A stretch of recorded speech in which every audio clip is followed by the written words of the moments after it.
Secara gampang kita dapat memasukkan sapi ke dalam kelompok hewan vertebrata dan cacing ke dalam kelompok hewan invertebrata.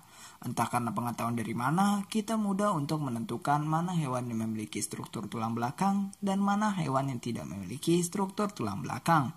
Akan tetapi lebih daripada itu, banyak hal yang selama ini belum kita pelajari berkaitan dengan vertebrata dan invertebrata ini, termasuk kedudukan mereka dalam klasifikasi kingdom Animalia. Oleh karena itu, kita akan bahas secara lebih mendalam pada video kali ini.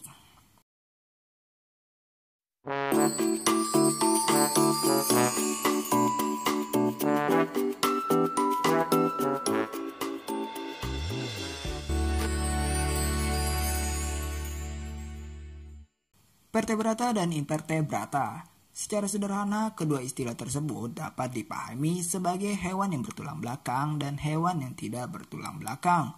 Vertebrata bertulang belakang dan invertebrata tidak bertulang belakang. Untuk memahami kedua hal tersebut, maka kita akan sedikit menyinggung mengenai klasifikasi dari kingdom Animalia.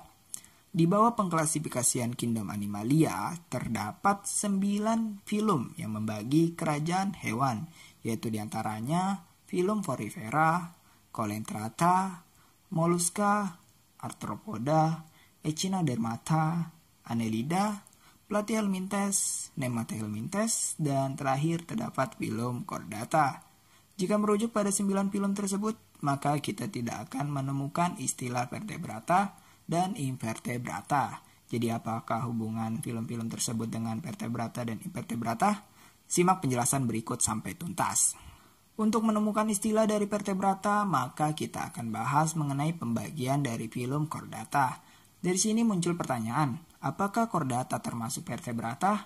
Atau sebaliknya, apakah vertebrata termasuk Chordata? Maka jawabannya adalah vertebrata termasuk dalam salah satu subfilum dari Chordata. Jadi selain filum Chordata, maka kedelapan filum lainnya pada kingdom Animalia yang telah disebutkan tadi kita masukkan dalam pengelompokan hewan invertebrata. Apakah penjelasannya sudah sampai di sini? Jawabannya tidak. Ada hal yang lebih penting untuk sahabat gen ketahui, jadi simak penjelasan berikut. Kembali mundur sedikit pada pembagian Chordata. Filum ini terbagi menjadi 4 subfilum, yaitu Hemichordata, Urochordata, Cephalochordata, dan subfilum Vertebrata. Mengapa Chordata harus terbagi lagi? Hal ini sebab untuk ketiga filum pertama tersebut faktanya bukan termasuk dalam kategori hewan yang memiliki tulang belakang atau vertebra, sehingga termasuk kategori hewan invertebrata. Oleh karena itulah di awal tadi disebutkan bahwa tidak semua hewan Chordata termasuk dalam kategori hewan vertebrata. Dalam vertebrata sendiri, subfilum ini terbagi menjadi 2 superkelas, yaitu Pisces dan Tetrapoda. Untuk Pisces sendiri terbagi menjadi 3 kelas, sedangkan Tetrapoda ini terbagi menjadi 4 kelas. Pisces terbagi menjadi kelas Agnatha, kelas ikan bertulang rawan, dan kelas ikan bertulang keras. Sedangkan Tetrapoda terbagi menjadi kelas amfibi, kelas reptil, kelas apes, dan kelas mamalia.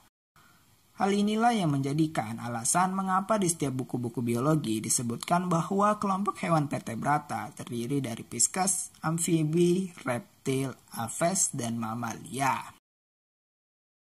Jika vertebrata benar-benar ada dalam tingkatan taksonomi kingdom Animalia dengan berada pada tingkatan kelompok subfilum, lantas bagaimana dengan kelompok invertebrata? Kelompok hewan invertebrata atau vertebrata ini tidak ada dalam pengelompokan secara taksonomi seperti halnya vertebrata. Meskipun begitu, istilah invertebrata ini tetap digunakan hingga saat ini untuk membagi hewan berdasarkan keberadaan struktur tulang belakangnya. Istilah ini pertama kali diungkapkan oleh Chevalier de Lamarck untuk menunjuk hewan yang tidak memiliki tulang belakang. Jadi invertebrata mencakup semua hewan kecuali hewan vertebrata.